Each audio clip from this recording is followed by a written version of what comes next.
There are few things in sports that are as epic as the NFL Draft. You get to see the next generation of superstars arrive, and you get to laugh at the Cleveland Browns for messing up their selections. The NFL Draft is almost like Christmas to football fans, and in some drafts, just about every team got one or more beautiful Christmas gifts. I'm Justin Fraction, and today we dive into the 10 greatest draft classes in NFL history. We do hope you enjoy this video, and if you do, feel free to click subscribe down below for more cool videos every single day. Number 10, 1996. Keyshawn Johnson was taken first by the New York Jets, and boy did he deliver with 814 career receptions for 10,571 yards and 64 touchdowns. Hall of Famer Jonathan Ogden went fourth to the Baltimore Ravens, and the Indianapolis Colts drafted Peyton Manning's favorite target ever in Marvin Harrison with the 19th pick. The face of the Ravens franchise, Ray Lewis, went 26th overall. Teddy Bruschi, a cornerstone of the New England Patriots dynasty, was taken 86th. And some wide receiver named Terrell Owens went 3 picks later. Number 9, 2007. The Detroit Lions drafted Calvin Johnson second, and he became known as Megatron for a reason. Joe Thomas, the best offensive lineman of his era, was one of the few draft picks the Browns got right. This generation's best running back, Adrian Peterson, went 7th overall to the Minnesota Vikings. The New York Jets got this generation's best shutdown corner in Darrelle Revis, too. Oh yeah, that real good safety named Eric Weddle was selected, as was the Ravens franchise offensive lineman Marshall Yanda. Not bad, 2007. Number 8, 1998. The Indianapolis Colts drafted the NFL's all-time passing yards and touchdown leader Peyton Manning first overall.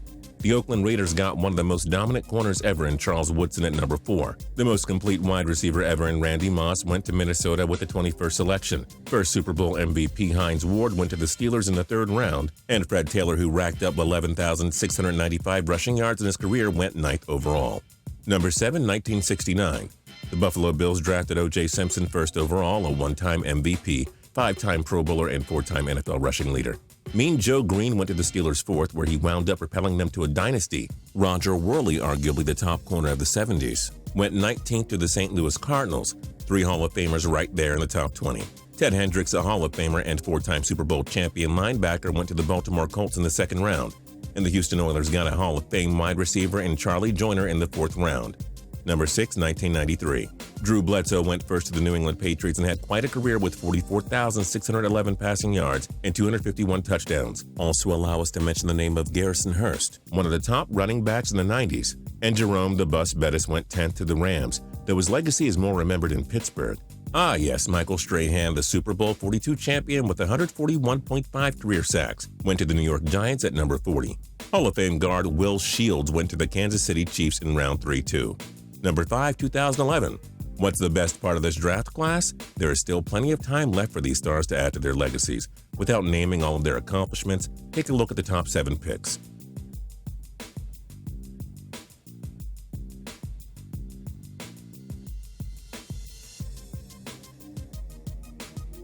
Oh wow. Don't think we're done though. The Houston Texans got this generation's best defensive player J.J. Watt with the 11th selection. The New Orleans Saints got star pass rusher Cameron Jordan and flashy running back Mark Ingram late in the 1st round. Can we mention Andy Dalton was a 2nd-round pick too? And that great corner named Richard Sherman went to Seattle in round 5. Oh yeah, and here are a few more names. Number 4, 2004. 3 of the greatest quarterbacks we've witnessed in the past decade were selected in the 1st round. Eli Manning, 2-time Super Bowl champion. Phillip Rivers, a really good quarterback on a really poorly managed team. Ben Roethlisberger, 2-time Super Bowl champion who would have won more if he didn't keep losing to the Patriots. Larry Fitzgerald, maybe the best receiver of the 2000s, went 3rd overall. The New England Patriots got an eventual 2-time Super Bowl champion in Vince Wilfork. And a world-class pass rusher named Jared Allen fell to the Chiefs in the 4th round. The late Sean Taylor was a great pickup for the Redskins too. Number 3, 2001. Michael Vick, the greatest dual-threat quarterback of all time, went 1st overall to the Atlanta Falcons. He would have done more if he stayed out of trouble off the field. 2006 League MVP Hall of Famer LaDainian Tomlinson went to the San Diego Chargers 5th overall. Ever hear of a quarterback named Drew Brees? He went 32nd overall to the San Diego Chargers. And the controversial yet really good wide receiver Chad Johnson was the 36th pick. Can we mention a future Hall of Fame wide receiver named Steve Smith? Oh, and let us cap it off by throwing in Reggie Wayne, Peyton Manning's 2nd favorite weapon ever. Number 2, 1983. Listen, we'd love to name all of the great players to come from this draft, but let's just save time and go through the 7 Hall of Famers from this class to give you an idea of how great it was.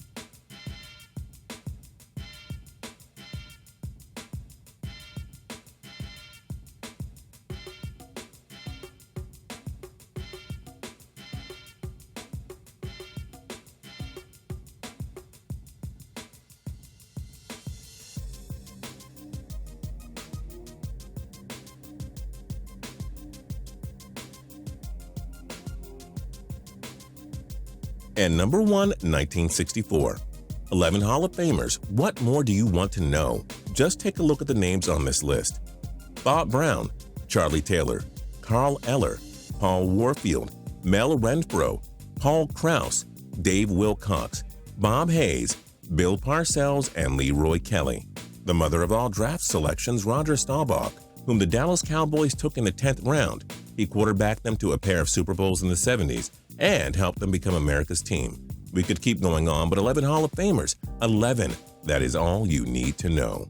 Which draft class do you think is the greatest in NFL history? Join us in the comment section below. If you liked this video and learned a thing or two, clicking the like button helps us out a ton and we appreciate it.